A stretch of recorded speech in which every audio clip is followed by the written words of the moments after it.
Are you ready to finally make that dream a reality? Maybe it's updating your kitchen, paying down high-interest credit cards, or covering tuition. Your home is more than where you live. It's also your most powerful asset. At Unlock, we make it simple to turn equity into options. With a home equity agreement, you can access cash today without taking on monthly payments.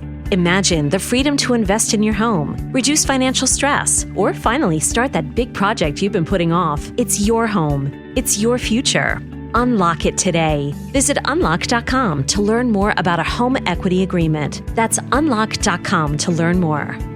Terms and conditions apply. Not all homeowners will qualify. Not available in all states. Actor Portrayal. Home equity agreements are offered by Unlock Home Equity Solutions, Inc. In certain states, NMLS number 2657081. Visit www.consumeraccess.org for more info.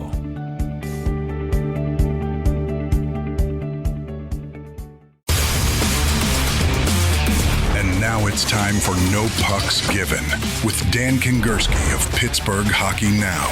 Penguin Scoop's locker room buzz and straight-up analysis. No fluff, all hockey. Now, here's Dan.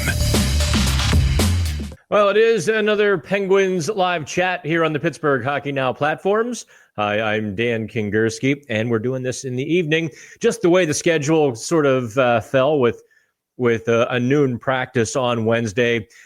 Shelley did Monday, so I had to do Wednesday. And here we are. We're doing an evening chat, and it looks like we've got some people lined up, which is always a good deal.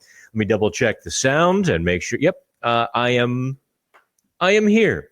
As always, as things go wrong, let me know in the chat. Otherwise, like, comment, subscribe, and let's keep this YouTube thing going. So obviously, Tuesday night was a little bit of a fulcrum for me, in so much as the Pittsburgh Penguins turned a muddy, ugly, crappy, garbage 1-1 game with the Vancouver Canucks into a 5-1 win. Now, make no mistake, the Penguins weren't very good Thursday. That might not have even been their B game, but the Canucks were also sort of out of gas on their Eastern road trip, and that's what you have to do. You have to find a way. You have to overcome. You have to fight and figure out ways to win. Penguins did that. So here's what we're going to talk about on this here live chat. Of course, your comments as we do this live, but we're going to talk about my column on Wednesday afternoon. What will define a successful Penguins season? The funny thing is, Jeff Hathorn asked me that on 93.7 The Fan. I guess it would have been like last Thursday or Friday, because I was in Los Angeles from my room doing the show. And he asked that question. A couple of readers and viewers that asked the very same question. So we're going to get into that, I think, in some detail. We're also going to maybe rehash a little bit. I didn't do a report card on Tuesday night because, well, quite frankly, had I done a report card, it would have been brutal. There weren't a lot of great performances. It wasn't a well-structured game. It was just, every pass was in the shin pads. Every idea was sort of, almost just a, like I said, a muddy, messy sort of hockey game. I would not have delivered a lot of good grades. But as I sat down to write the report card in the Penguins media room there, it dawned on me who scored the goals. And this is sort of the foundation that I'm going to use to talk about what will be a successful Penguin season. So let's lay the bricks first, right? The Penguins got goals from Connor Dewar, Anthony Mantha.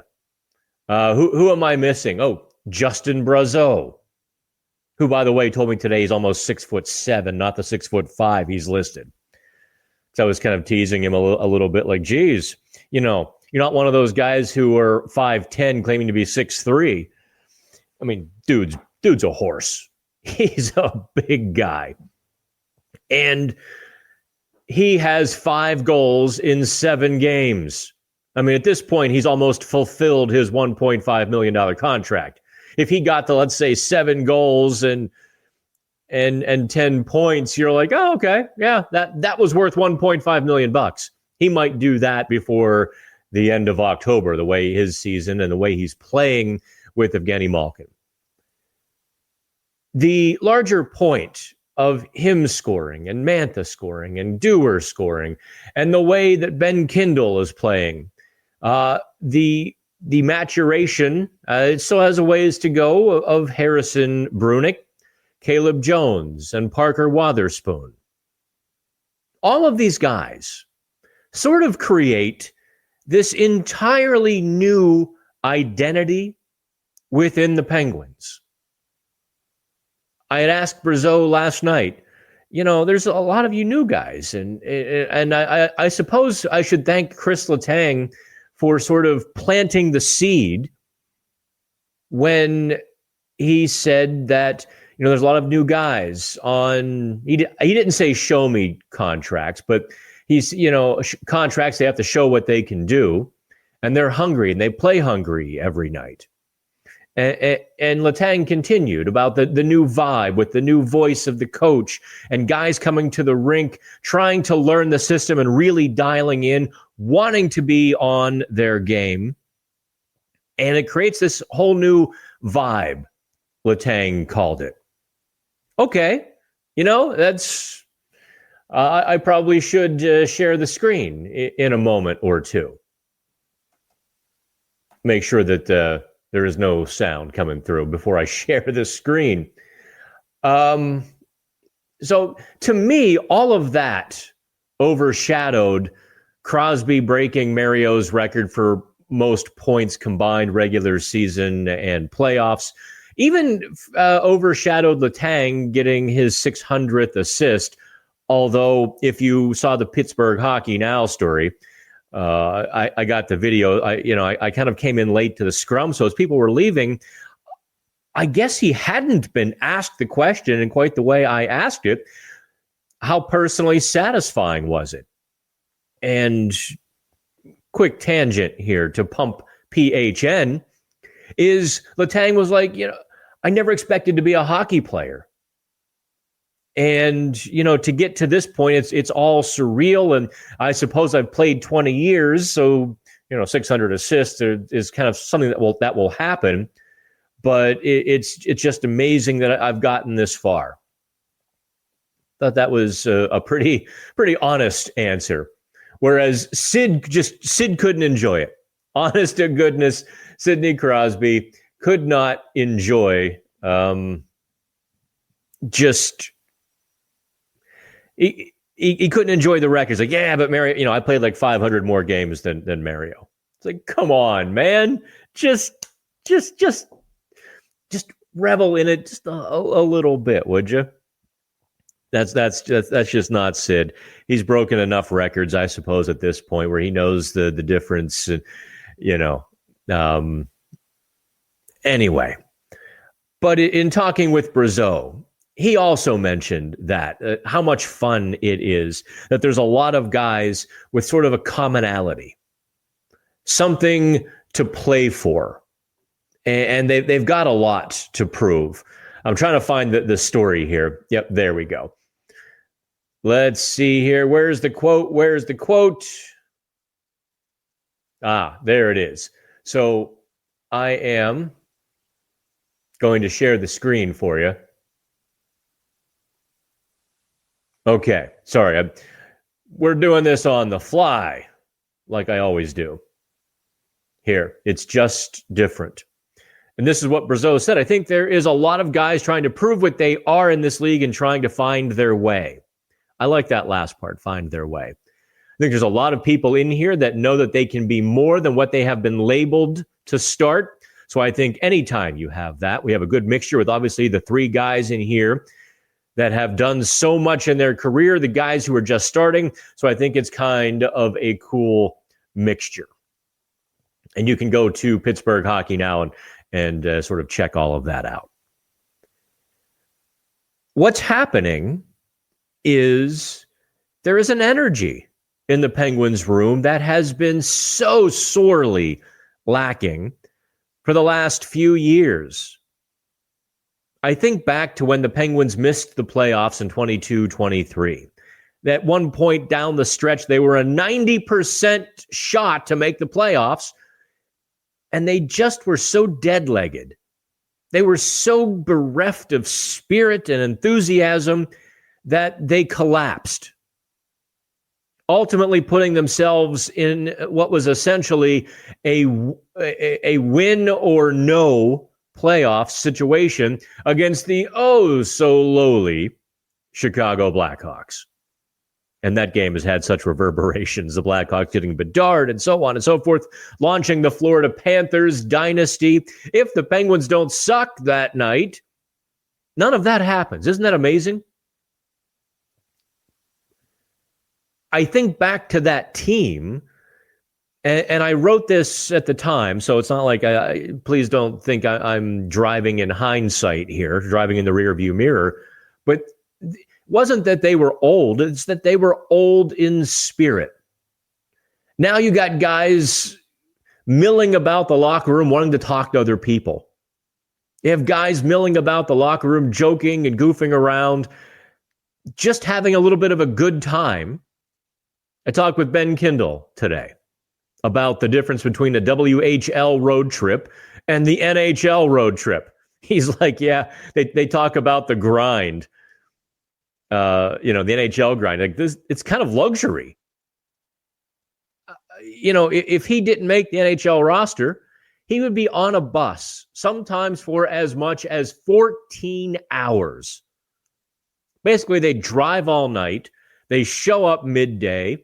Maybe they check into a hotel. It's probably like it literally, I can speak from experience here, at that level or the ECHL or such. Sometimes you're staying at the Motel 8 or Motel 6 or the Days Inn. Not exactly luxury. There's certainly no giant breakfast waiting for you in the morning. Guys go to the rink and try to get some of the food. And this is life. Trust me, it's not easy on you. Now, there's a road trip in Florida, which would ordinarily be just a brutal one. They fly out today, charter plane. They're going to stay 5-star hotel. Actually, they're in Florida. So they might have to stay in that 2.5, 3-star hotel. There's only a couple of hotels, and one is a trash bag now. I used to stay there and no longer. I digress. So he was kind of joking, like, yeah, it's not bad. That it creates this entire freshness for the team. And I have no idea where it goes from here. They could lose the next 10 games and look terrible doing it. They could win 7 of the next 10 and really have a firm grip on a playoff spot approaching Thanksgiving. Didn't see that coming, did we? I mean, some of us mentioned that they were too good to suck, but didn't see the potential that they have. The good start has put them in such a position. The good start has put them in such a position that now they can slip a little bit. They can go through a little bit of an up and a down without being completely out of it. Sorry about that. I hate that the MacBook, if you happen to glide your hand or your finger over the mouse pad, sometimes it takes you back. So I literally just paged out of the studio. And I was actually trying to get over here to the comments and get rolling. So Invictus Numi, I don't know what that. Your first live chat. I appreciate you. I appreciate you hopping on board. Invictu Sanimi says, I'm ashamed that I was skeptical of Dan Muse in the beginning. Same with Kyle Dubas. I'm 100% on board with where we are going. Josh Shaw says the Penguins might be good this year. The defense looks way better than last season. Yeah. There are two key differences. The third pairing is a bit of an adventure. Caleb Jones and Harrison Brunick are a bit of an adventure. It is. I think the Penguins are letting both of those guys find their sea legs, find them together. The two key differences. One, Parker Wotherspoon. The difference between him and Matt Grzelcyk is significant. The system helps a great deal. Dan Muse's system really prioritizes defensemen, puts them in spots to succeed, puts a lot of spotlight on them. That 1-1-3 with the defense activating both in the forecheck and in the rush, and it really does. It allows the defenseman to take a primary role. But Wotherspoon's good in the defensive zone too. He's a little bit physical.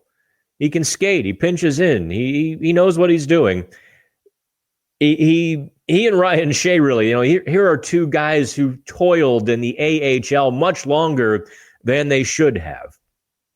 Guys are both 28 years old, really getting their first taste of everyday NHL action. I suppose maybe Ryan Shea would be the third big difference. The other is Erik Karlsson playing some really good hockey. Look, Karlsson's going to have his Karlsson moments. Can't get around that. Just can't. Won't ever go away. He's 35. It is long ago baked into the casserole. But his elevation makes that blue line so much better.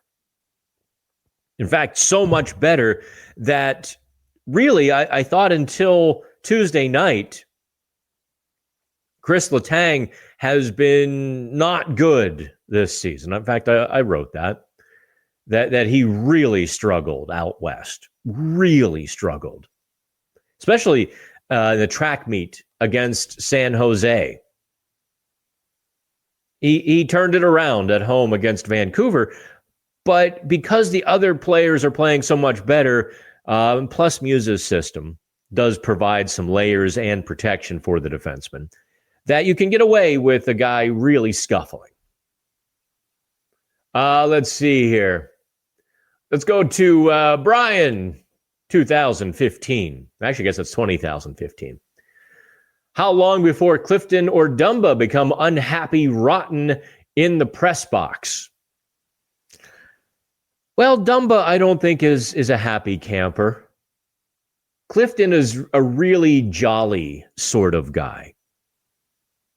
If he is unhappy, Clifton is the type of personality who will just keep it loose. He'll be able to disconnect his own emotions from the team.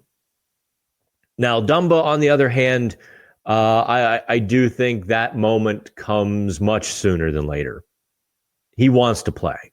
So, and actually, he needs to play. This was a big bounce back year, rebound year, show me sort of year for him. And I can tell, just having talked to him I actually haven't talked to him in the regular season because, it's just the availability. You're not supposed to go talk to the guys who are healthy scratches. And except for one day, he's been a scratch. So I suspect that's the one, and I feel bad too, because he kind of does deserve to be in the lineup. He earned it in training camp and preseason. Are high-interest credit cards or personal loans weighing you down? Unlock gives homeowners a smarter option. With a home equity agreement, you can tap into your home's equity for cash today. There are no monthly payments. Here's how it works. Unlock provides funds upfront and in exchange shares in a portion of your home's future value. That means you keep control with the flexibility to use your equity your way. Pay off bills, invest in home improvements, or set aside savings for peace of mind. For thousands of homeowners, Unlock has been the key to moving forward without the pressure of another payment. Put your equity to work for you. Visit unlock.com to learn more about a home equity agreement. That's unlock.com to learn more. Terms and conditions apply. Not all homeowners will qualify. Not available in all states. Actor Portrayal. Home equity agreements are offered by Unlock Home Equity Solutions, Inc. In certain states, NMLS number 2657081. Visit www.consumeraccess.org for more info. Checking in from Tejas. Is that Texas, you mean? Where's Tejas? Or is there like a city in California? From Joseph Lowe's, could Kindle be set up better with putting him on a line with maybe a veteran skilled player or with younger talent like McGroarty and Hollander? I think Mark Madden's been talking about it on his show, and he and I sort of debated in the media room last night. Mark wants Kindle on Crosby's wing. I said absolutely not. Let Kindle be. Let Kindle find his own way as a third-line center. Lower pressure, lower competition, but still an upside. Mark's like, no. If they make him a third-liner now, he'll start to believe he's a third-liner. I don't know. I think Kindle's a smart enough guy that with some extra offensive opportunities, some extra special teams opportunities, get him in the offensive zone more often than you would your normal third line center. Maybe make Crosby do some heavy lifting. Maybe shift your fourth line a little more. Have them pick up more of the defensive slack, which Dan Muse has done at times this season when the third line was not going. We've seen Blake Lizotte and Connor Dewar. And was that the night Noel Acciari was scratched? And no, that was, Noel Acciari was on the line that night when they played 14, 15 minutes. That was the night that Novak, Tomasino, and Hollander were just not getting it done. And they played like 8, 9 minutes.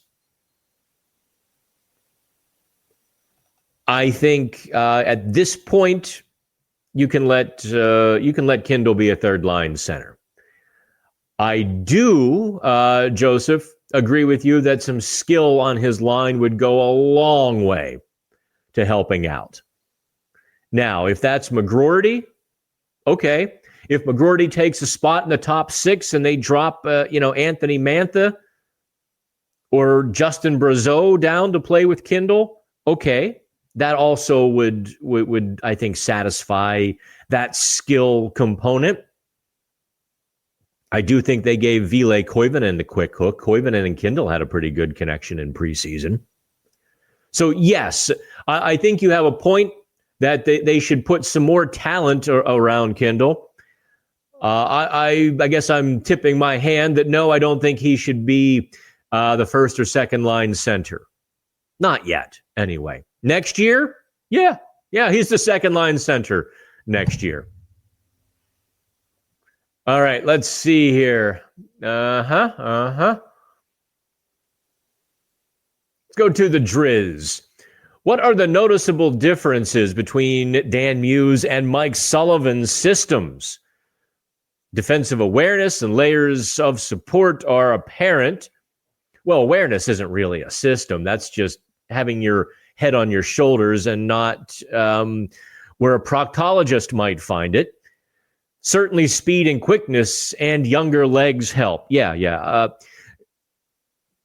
I know you've been through a few of these live chats, and I'm sure I think a lot of you have seen some of the post-game videos and even some of the, the report cards in which I talk about the 1-1-3. So just visualize Dan Muse's 1-1-3.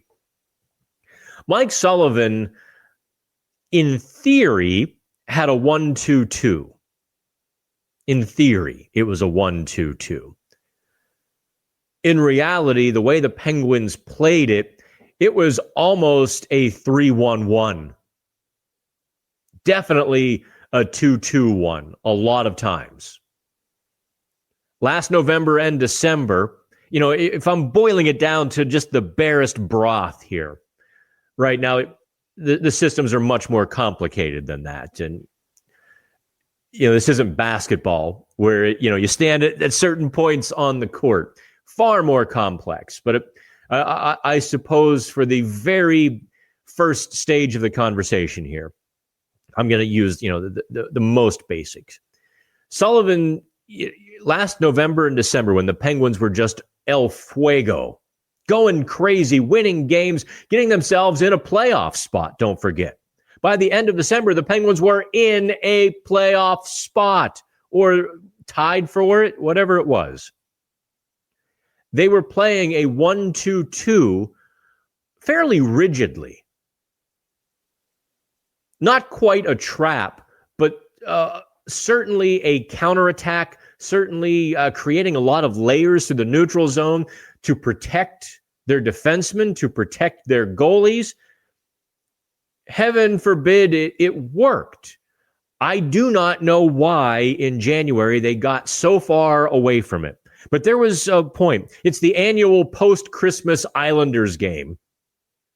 For whatever reason, the Penguins always play the Islanders coming out of the Christmas break. Although this year they play Chicago. So I get me some Luke's beef after Christmas. Hey, listen, with the way my life goes, the eats like Luke's Italian beef, that's as good as it gets for me. The system once again became a jailbreak forecheck, which didn't protect the defenseman, didn't protect the goalies, wasn't very effective on the forecheck. And so you really began to see the crumbling defense again. By mid-January, things stunk. They were well out of the playoffs. They were sinking fast. People were miserable. I had the misfortune of being very poorly timed, wandering over to Marcus Pettersson. I want to say it was in the San Jose locker room when I got the exclusive. I remember the conversation. I think it was the San Jose room. And I was like, hey, your name's in the trade rumors, so on and so forth. How are you handling it? And he was kind of honest about it. Marcus was not a... You might think he's a quiet, reserved guy, and he was, but he wasn't a wallflower when you asked him a question. 2 days later, 36 hours later, the trade with he and Drew O'Connor went down. Oof, that was, my story went viral, which was kind of nice for me, but it felt really awkward, like I knew something, and I didn't. I could feel the drum beat a little bit, and so it goes. By the end of January, the Penguins were toast. By the end of February, they were just burnt toast. And then they had their usual March uptick, but it was way too late at that point. I don't know why. I never understood, and if I could have asked Mike Sullivan the question, I certainly would have. But discretion is the better part of valor. Sullivan was kind of giving me some terse answers anyway. He would not have answered the question. So, Mike, you were playing a very counterattack, structured hockey in November and December. More of a one up front rather than, 2 or even sometimes 3. Why'd you get away from that? That would, that's one of those no-goes. Not happening. Let's see here. Let me get to Sonny's question here. Dubas is rotating goalies to pressure Jari mentally with constant competition. When his mental game rises to his physical, then Dubas can trade him. Jari is at 922. Thoughts? Well, first of all, I don't know that Dubas has mandated the rotation. That would be Dan Muse's call in most instances. Maybe he and Dubas came to the agreement that it both protects Sheilofs, who is far from a finished product, and challenges Jari. That's the best way to go. It's hard to argue with results, isn't it? Jari put up one of his better games in quite some time in that 3-0 shutout of San Jose. My San Jose colleagues, Sheng Peng included, Sheng Peng's covered a few hockey games in his life, thought that San Jose outplayed the Penguins and they got goalied. So if you say, well, Jari never steals a game, according to the San Jose folks, he stole that game on Saturday in the 3-0 shutout. My thoughts are I generally don't like goalie rotations. I like a guy with help from a guy or backup from a guy. In this case, 2 guys, a girl, and a pizza place. It's great. Let's go to Alex Scanderall. I saw some stat about Kindle being a leader in some sort of... Come on, man. You can't give me some vague stuff like this. I saw some stat about Kindle being a leader in some sort of expected goals or expected goals for. I don't know what it was, but he was up there really helping and contributing in his young NHL career. Oh, Alex, just go to Natural Stat Trick and you can look up his, XGF and his scoring chances for. Listen, the publicly available analytics are becoming more antiquated, more worthless by the day. That's not to poo-poo all of you analytics devotees, although I suspect if you're watching my YouTube show, you're not an analytics person. When I first started doing Pittsburgh Hockey Now and even on the radio, I was kind of enamored with them. I had conversations with the folks who started War on Ice, which was, Sam Ventura is now the assistant general manager of the Buffalo Sabres. And I forget the other professor from Carnegie Mellon who helped start it, took a pretty well-paying gig with the San Fran Giants, helping build their analytics and do all of that sort of stuff. So I was kind of on the ground floor for a moment. Which game was it? Oh, yeah. It was the San Jose game, in which, in the first period, the Penguins led the high danger scoring chances 10-1. I think they might have gone back and revised 10-2. You watched the first period. You saw the breakaways and everything. San Jose had more than a couple of high danger scoring chances. So I've had too many instances like that over the last couple of years, where what my eyes show me and what the stats show me are entirely different. I'm not saying analytics are bad. I'm kind of saying public analytics are very flawed. Let's go to Shane Spiker. What do you think the Pens do when Rutger McGroarty and Kevin Hayes are healthy? Yeah, getting 2 of them back certainly could be interesting, huh? I do think Philip Tomasino is the odd man out, or the first man out. After that, I don't know. I would suspect that, Philip Hollander has been okay. Can they slip him through waivers? Probably, but not guaranteed. You hate to lose a 25-year-old, but he's kind of a straight line, straight-laced sort of player. Not as good as the 3 fourth liners, not as offensively, impactful as other guys. So Tomasino is the first one to go. Then it does become a decision between Kevin Hayes and Hollander. I can't see another way around that. Oh, I take that back. The other way around that would be to keep 14 forwards and let a defenseman put a defenseman through waivers. So does Matt Dumba go through waivers? Does Connor Clifton? That would be, those are your two alternatives. What do I think happened? I don't know where Dubas is at with this just yet. I didn't see the Ville Koivunen demotion coming whatsoever. I mean, we all knew he was, in a bad way the first couple of games. He and Sid just did not vibe, but I didn't think they'd send him down. So would they try to keep Kevin Hayes? He is an interesting player, skilled, big, not a physical guy, but he can play center or wing. He's got some good hands.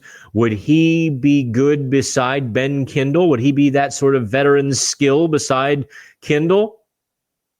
Though I shudder to think what a line of Novak, Kindle, and Hayes would be. That doesn't seem to work very well. I know what I'd do. I'd keep the 25-year-old and let the rest of the chips fall where they may, but I'm not sure that's where the Penguins are going to go, Shane. Sorry. It's the best answer I can give you. Let's go to Ozymandias. It would be really nice, Ozymandias. It'd be really nice if Karlsson plays well enough to make his contract movable again. Graves is a lost cause, but Jari is also reclaiming some of his value with his play over the last 6 months. I would agree with all of that. Brandon Richter with Brady Martin being sent back to the OHL. Yeah, Martin went, what was it, 4th, 5th to Nashville? Played a couple of games, and they shipped him back to the OHL. The only players from the 2025 draft playing the NHL are Schaefer, Misa, and Kindle. Is that it? Because I thought there's a couple more. I'm not sure you're entirely right on that, Brandon. If you looked it up, my apologies, but I thought there was 1 or 2 more because I almost wrote a story on it, but I wanted to wait to see closer to the 9 games. Safe to say there are a few NHL teams kicking themselves. Yeah, I'd say so. Let's go to Kyle. Dan, going to be in Pittsburgh for the game Saturday. Don't get too many since I live in Tennessee. Excited to see them in action. Listen, they are a much better watch than they have been in quite some time. Back to Ozzy. Kindle has nothing left to learn from junior hockey. He is a top 9 forward on this team. Yeah, that's pretty easy to say. They should keep him and let him have a year with an NHL weight room strength and conditioning regime. I think that's at this point. At this point, I think that's all but assured. Let's go to back to Invictu. Yeah. Does anyone else here confuse Dan with DK? Seriously. Like, I look nothing like him. Although I guess I have a hoodie on, but I still have a collar on. See? Collar. Always got a collar on. I'm like a priest that way.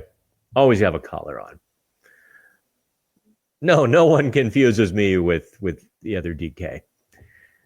Does the Driz...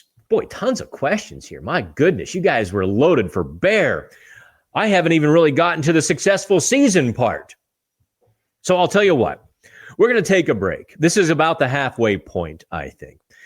For those of you listening to the audio version on the Odyssey Podcast Network, thank you. We're going to take a break right now. Are you ready to finally make that dream a reality? Maybe it's updating your kitchen, paying down high-interest credit cards, or covering tuition. Your home is more than where you live. It's also your most powerful asset. At Unlock, we make it simple to turn equity into options. With a home equity agreement, you can access cash today without taking on monthly payments. Imagine the freedom to invest in your home, reduce financial stress, or finally start that big project you've been putting off. It's your home. It's your future. Unlock it today. Visit unlock.com to learn more about a home equity agreement. That's unlock.com to learn more. Terms and conditions apply. Not all homeowners will qualify. Not available in all states. Actor Portrayal. Home equity agreements are offered by Unlock Home Equity Solutions, Inc. In certain states, NMLS number 2657081. Visit www.consumeraccess.org for more info.